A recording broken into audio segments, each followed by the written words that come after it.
Bonjour à toutes et à tous. Je vais essayer de faire court parce que voilà, on en a eu plein les oreilles. On a pu rêver avec tous les intervenants. On a pu avoir de belles découvertes aussi. Je voulais d'abord remercier Valor et Verdir pour l'organisation de cette journée et puis les différents intervenants qui ont pu se succéder.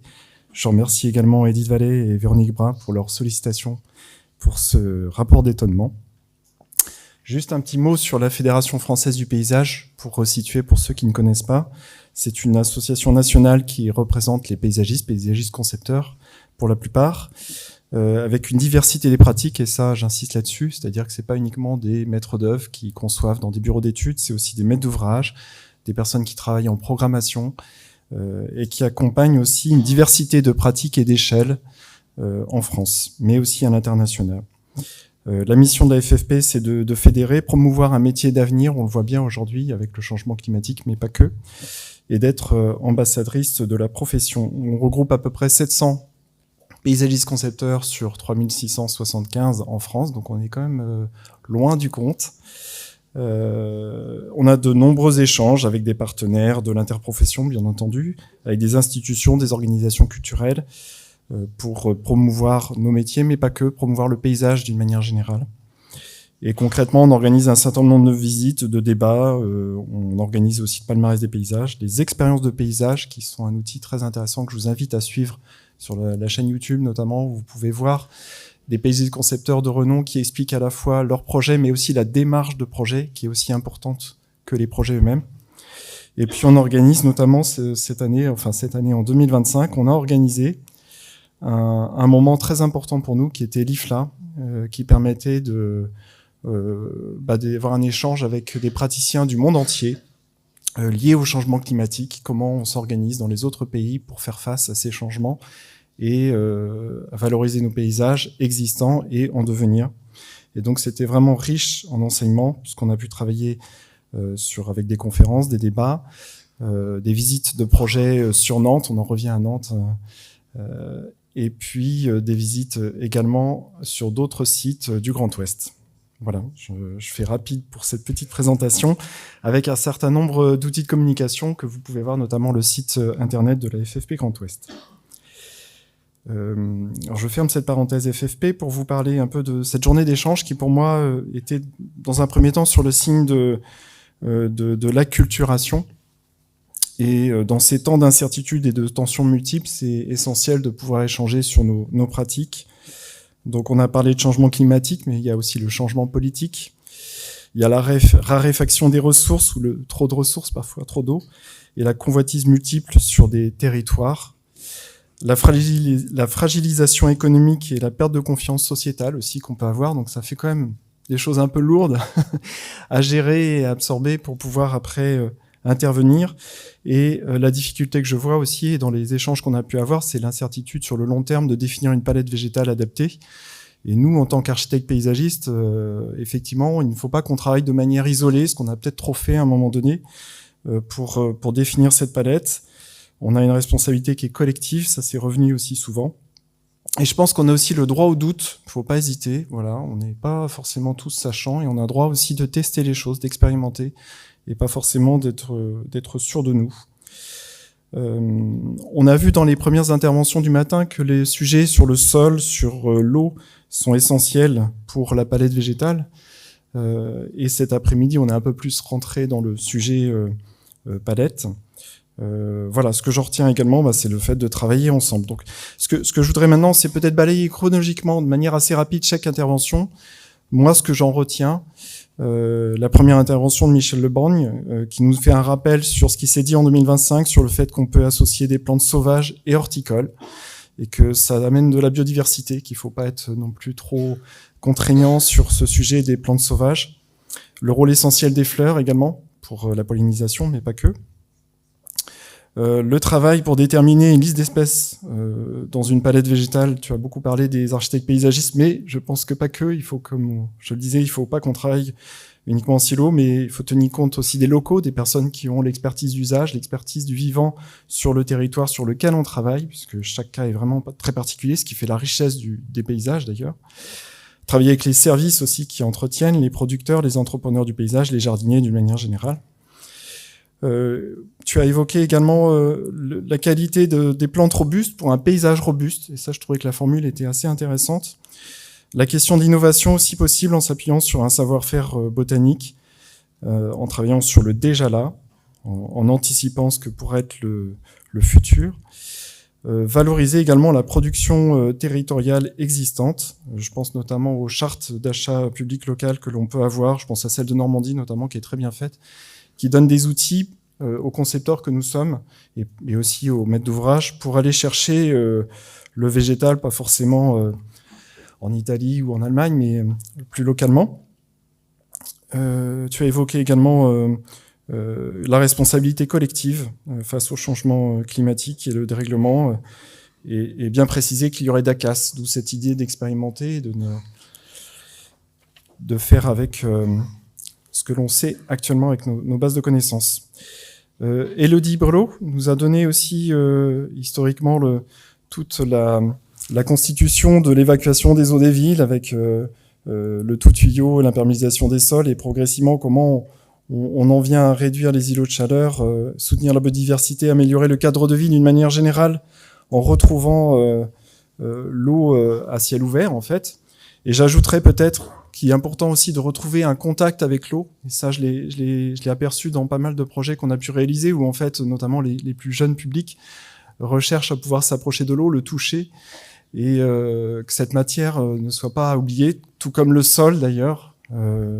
Pour avoir vécu notamment, petite anecdote, avec une stagiaire de 3e qui est venue et à qui j'ai dit il faut prendre des bottes pour aller visiter une pépinière et qui pour la première fois de sa vie en 3e découvrait ce qu'était marcher dans la terre pour aller marquer des arbres.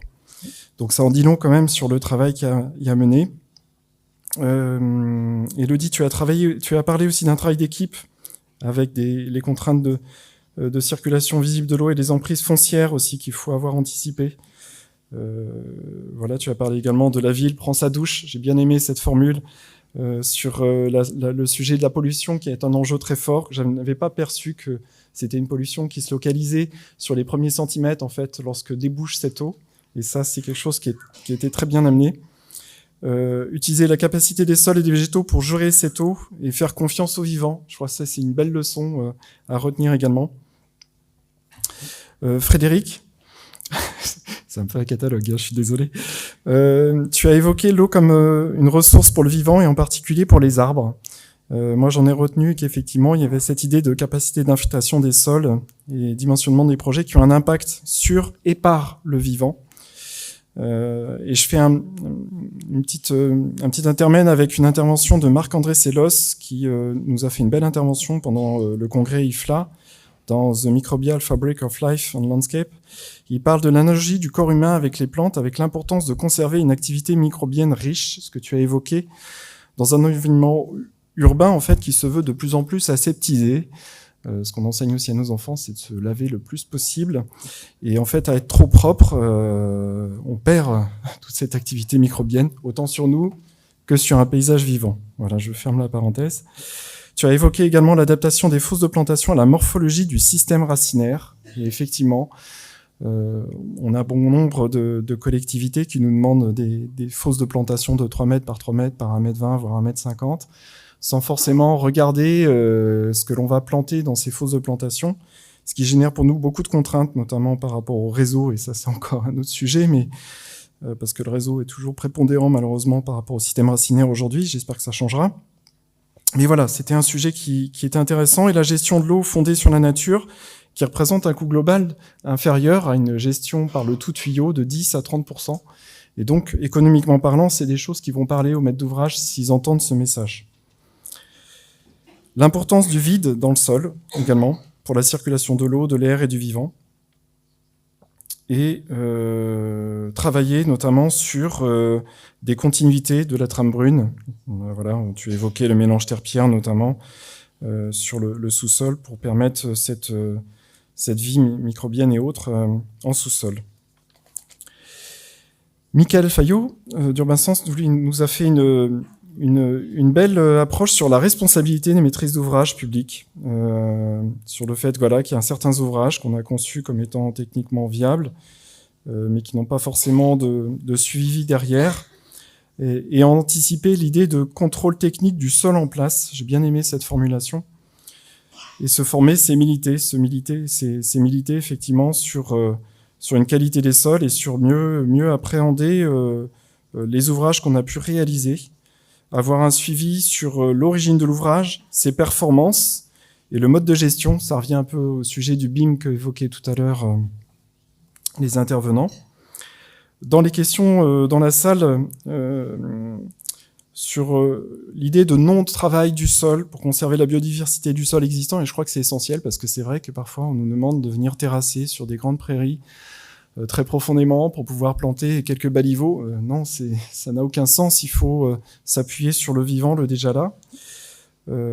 C'était en lien également avec ce sujet de capacité d'infiltration. Effectivement, quand on vient perturber complètement un sol, on perturbe ses capacités également.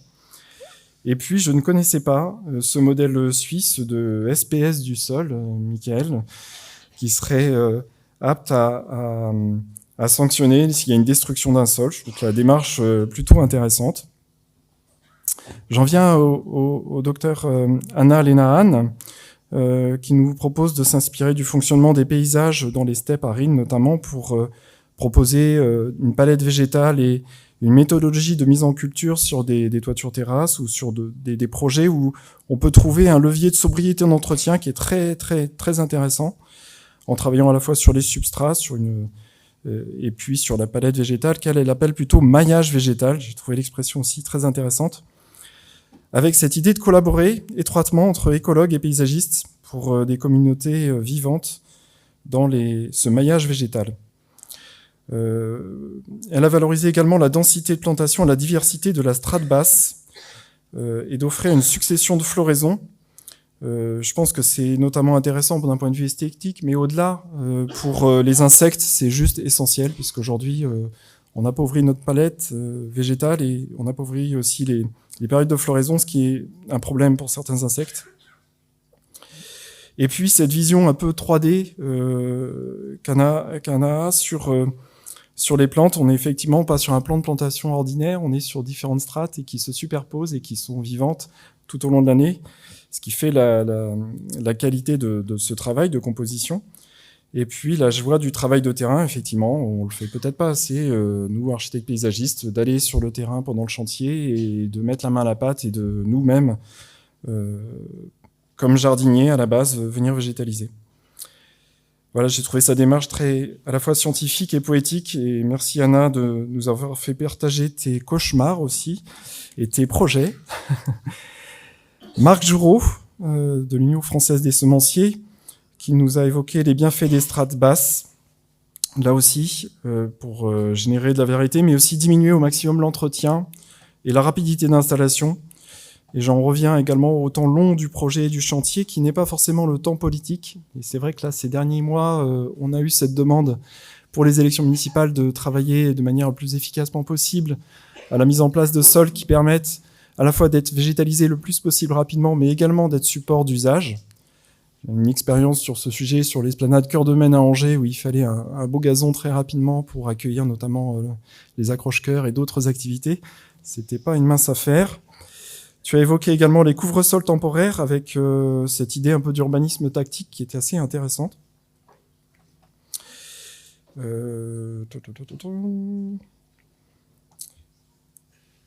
vais accélérer un petit peu.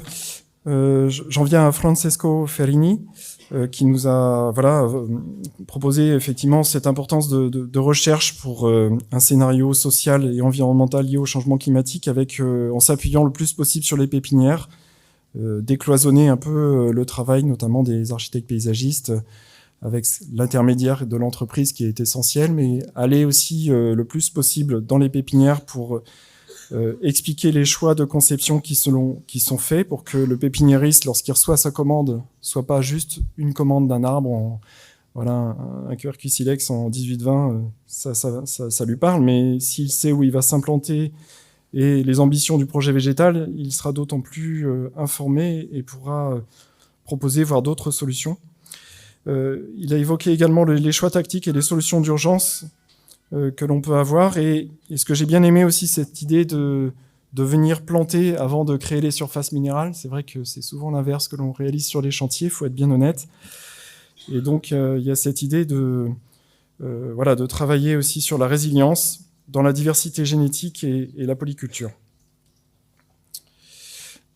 James, il nous a fait voyager avec ses diversités géographiques, l'importance de travailler sur une palette locale mais également exotique dans tous les sens du terme. Il nous a parlé d'un certain nombre d'hybridations, le fait pour bien connaître la plante, il faut savoir en premier lieu d'où elle vient, les familles, les grandes familles.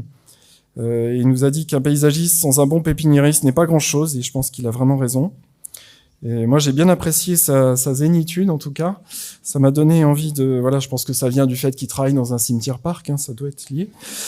Et moi, ça m'a donné envie évidemment de voyager, comme il le fait à travers le monde, mais ça m'a donné envie de visiter son jardin, notamment. Et puis, j'en viens, pardon, excusez-moi. J'en viens aux outils de Floriscope et de VGScope. Alors Floriscope, moi que je connaissais déjà, mais effectivement c'est une expérience unique en France de référentiel qui est vraiment une base sur laquelle il faut qu'on s'appuie absolument, avec une dimension pédagogique qui est importante. C'est là où on envoie effectivement également les étudiants qui viennent faire des stages à l'agence. On leur demande de travailler le dessin à la main aussi, c'est un sujet. Anne Cabrol, dans sa pratique de paysagiste, nous a proposé de sortir des bureaux d'études et d'aller sur le terrain et de voir effectivement, par le biais de Floriscope, ce qui existe comme production végétale. J'ai bien aimé effectivement tout ce qui était autour de ce partage de connaissances qui est fait avec les clients également. C'est-à-dire que le projet végétal, il appartient après derrière à ceux qui vont l'entretenir, les particuliers, et qui ont cette acculturation qui est vraiment intéressante. Sur VGstock, effectivement, c'est un outil qui est bien utile, avec les disponibilités immédiates, mais vous l'avez souligné, il y a cette ambition de travailler sur plus long terme, parce qu'effectivement, nous, lorsqu'on travaille sur des projets, qu'on commence à travailler sur une palette végétale ou de stade avant-projet, il reste encore 1 an et demi, voire 2 ans après, avant d'arriver vraiment à la phase chantier. Donc on est à un décalage qui est très, très important. Mais il faut qu'on travaille ensemble. Et on n'en a pas trop parlé, mais il y a les contrats de culture. Peut-être que c'est une solution à pousser également face au changement climatique pour essayer de trouver des adaptations et travailler ensemble sur des choix variétaux. Je vais m'arrêter là parce que j'ai encore plein de choses à dire, mais en tout cas un grand merci parce que c'est très riche ce type d'échange.